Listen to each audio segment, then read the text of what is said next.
at UTA, the first thing that I learned was that words were only 7% of communication. This disturbed me greatly because words have been very important to me all my life. For one thing, I didn't start talking or using words until I was 4. So when I started learning about words, I got very literal about words. It turns out that I'm on the autistic spectrum, which I only learned a few years ago. And so I'm very literal. Words mean what the dictionary says they mean, right? Well, apparently not. So I have found out. So there are people in this room who I believe play Words with Friends. If you do, show your hands. Words with Friends, anybody? How about Scrabble, with the tiles and the board? Okay. And how about crossword puzzles? And how many speak more than one language? Okay. All of you that raise your hand know about words. All kinds of words. Words with points. Words that mean different things in different languages. And we use words to make commitments. We use them to resolve and disresolve and unresolved relationships.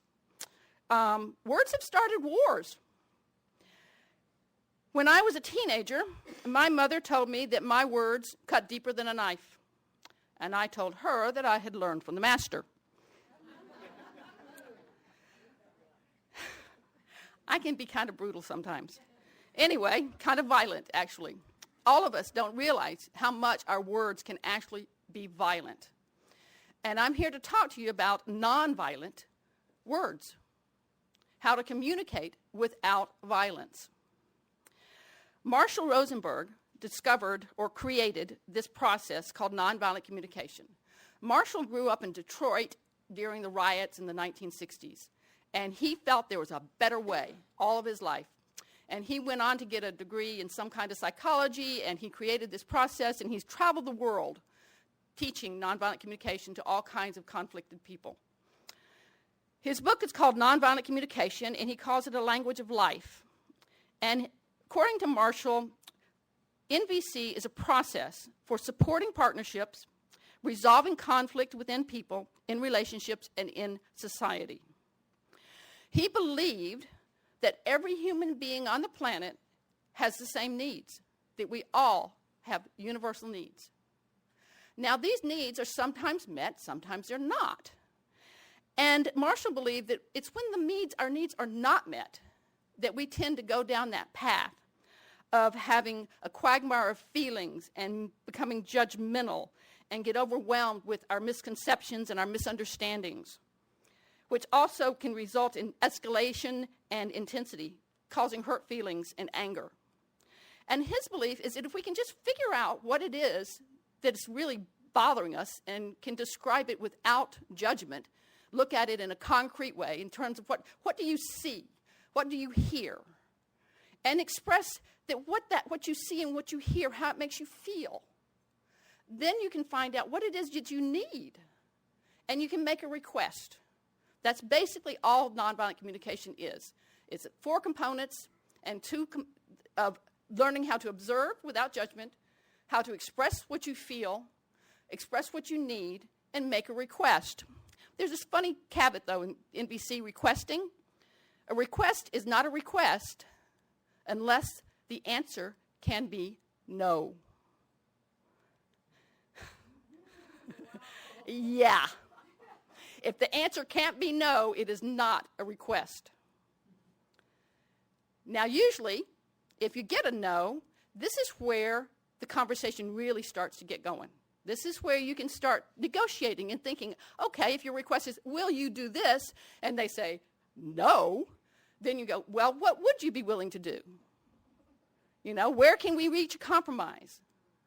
And nonviolent communication is about compromise. It's about understanding and listening, learning how to listen compassionately, learning how to speak compassionately.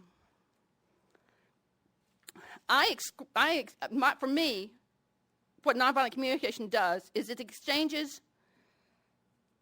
unpacks. I'm a little flustered, guys, just a tad. It unpacks exchanges that are filled with judgment and seeks to find concrete actions, what a person sees or what a person hears, that result in experienced feelings that disrupt our well-being. That is a mouthful, I know. But learning how to suspend judgment is a very, very hard thing to do. But it is the biggest challenge of nonviolent communication. The other parts of nonviolent communication are about learning what your feelings are and what your needs are. Feelings, basically, are like a red flag saying you have a need or a need has been met. Feeling joy is a feeling of a need that's met, of needing to celebrate. We need to celebrate. We celebrate all the time. It's fun to celebrate. So you've got feelings and needs that are positive. You have feelings that enhance your life. You have feelings that distract from your life. Right now, I'm needing to be a little bit calmer, given the morning I've had. Let's see, where are we on? Can we go to the next slide that shows that the two parts of NVC, which are expressing honestly? Expressing honestly is the first thing you need to do in NVC. And there are 4 components that you use to do this. But then the second part is receiving empathetically. And it also uses the 4 components. And the next slide will show you these 4 components. They're the same 4 components, and those are the observe, feel, need, and request components. Let's see, how are we doing on time? I would like, for those of you who have cards that you found in your order of service, there's a couple of cards. Some have hearts on them, some have a sun on them. Just take a minute to look at those cards. The ones with hearts on them are feelings. The ones with a sun on them are needs. And if you take a minute just to, if you only got 1, 2, 3, you got 3. Oh, yeah, goody. Did you get 2 feelings and a need, or 2 needs and a feeling? Anyway, this is a moment, if you just take a moment to look at those, think about them. Oh, you got 4, okay. Look at the feeling, think about a feeling, think about when you might have experienced that feeling. And maybe share with the person sitting next to you about that feeling, that you have, or the card that you have, or a feeling that you've had. Just share for a moment. Take about 2 minutes or so just to talk about it.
Okay. May I have your attention again, please?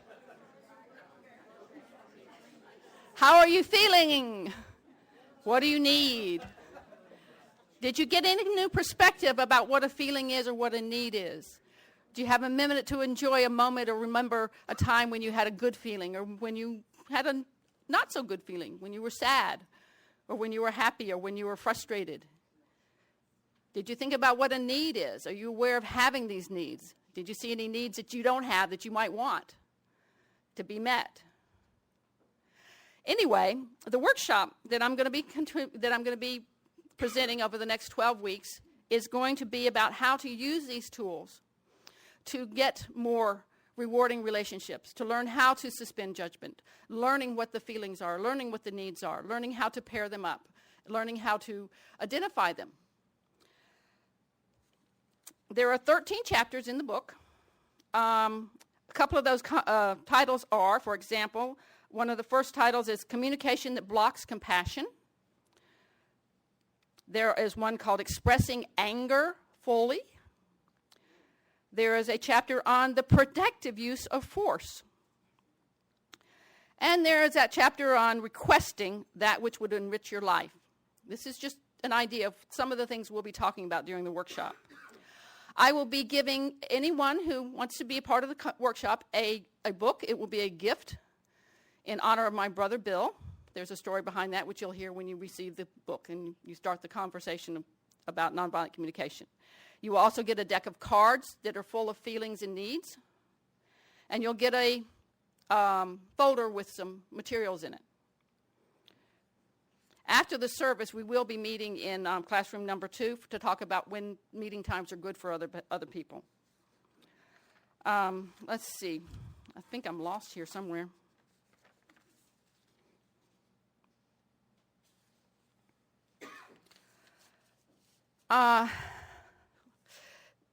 The practice is hard. It takes a lot of time. It's a new way of framing language for everybody who knows about language and has spoken different languages. It's a different way to look at the words and how they come together and what they mean. I've just got a few more things, and I'm going to be ready to move on. I'm kind of short here this morning. Sorry about that. I got started late. But anyway, there's a quote in NBC that says, "It fosters deep listening, respect, and empathy, engendering a mutual desire to give from the heart."